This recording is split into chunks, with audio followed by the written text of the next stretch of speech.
कहते हैं चुनाव जीतने का फॉर्मूला जाति की गणित में छिपा है। बात उत्तर प्रदेश के चुनाव की हो तो ये तो परम सत्य बन जाता है। हर पार्टी अपने कोर वोटर को साधने के साथ ही इस बात का भी पूरा ध्यान रखती है कि दूसरी पार्टी के वोट कैसे काटें। राजनीतिक मंचों पर यह बात भी बहुत मायने रखती है कि कौन सा नेता किस जाति के नेता के साथ खड़ा है। यानी चुनावी फ्रंट के चेहरों की जाति बताती है कि पार्टी कैसी छवि बनाना चाहती है। उत्तर प्रदेश के चुनावी रण में इसका ताजा उदाहरण ठाकुर वोट बैंक है। सत्तारूढ़ भाजपा का चुनावी रथ बढ़ा रहे सीएम योगी आदित्यनाथ खुद ठाकुर जाति से आते हैं। अपने कार्यकाल में उन पर ठाकुरों पर मेहरबान होने के आरोप भी लगते रहे। अब चुनावी गणित में ठाकुर वोट बैंक पूरी तरह योगी आदित्यनाथ के साथ माने जा रहे हैं। इसका असर ये है कि अपनी पिछली सरकार में 11 ठाकुर मंत्रियों को शामिल करने वाले सपा अध्यक्ष अखिलेश यादव के मंच से ठाकुर चेहरे गायब हैं। न किसी राजनीतिक रैली, न प्रेस कॉन्फ्रेंस और न ही कार्यकर्ता सम्मेलन में अखिलेश के साथ कोई ठाकुर चेहरा नजर नहीं आता। यहां तक कि अब तक पार्टी की ओर से जारी प्रत्याशियों की सूची में भी एक भी ठाकुर नहीं है। चुनावी रणनीति में हाशिए पर धकेले गए ठाकुर नेता पार्टी में उपेक्षित भी महसूस कर रहे हैं।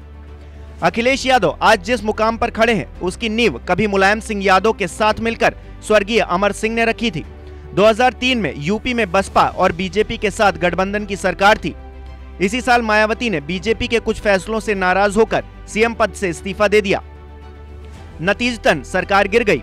इसके बाद बसपा के 13 विधायकों ने मुलायम का समर्थन कर उनकी सरकार बनवा दी। इन 13 विधायकों का नेतृत्व राजपूत विधायक योगेश प्रताप सिंह और राजेश सिंह राणा कर रहे थे। मुलायम सिंह यादव और समाजवादी पार्टी को ठाकुरों के बड़े नेता माने जाने वाले कुंडा के राजा रघुराज प्रताप सिंह का भी साथ मिला।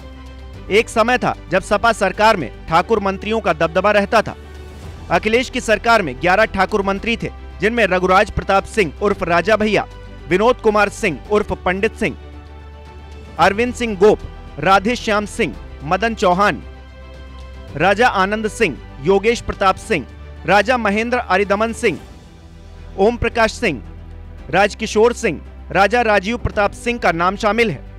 2012 में अखिलेश ने जब सत्ता संभाली तो ये सब चेहरे उनके मंत्रिमंडल का हिस्सा थे, लेकिन समय के साथ अब इनमें से 5 ही पार्टी में बचे हैं। विनोद कुमार सिंह उर्फ पंडित सिंह का कोरोना से निधन हो चुका है।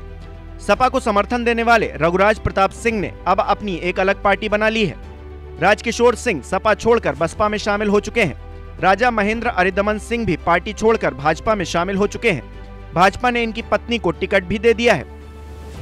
समाजवादी पार्टी से टिकट न मिलने पर मदन चौहान भी सपा छोड़कर बसपा में शामिल हो गए। इतना ही नहीं, राजा आनंद सिंह भी फिलहाल पार्टी से बाहर हैं और उनका बेटा भाजपा से सांसद। हालांकि समाजवादी पार्टी में अभी भी कुछ ठाकुर नेता मौजूद तो हैं, लेकिन हाशिए पर हैं। कभी पार्टी में बेहद कद्दावर नेता रहे और अखिलेश के करीबी अरविंद सिंह गोप, योगेश प्रताप सिंह और ओम प्रकाश सिंह जैसे नेता अभी पार्टी के किसी भी चुनावी फ्रंट पर नजर नहीं आते।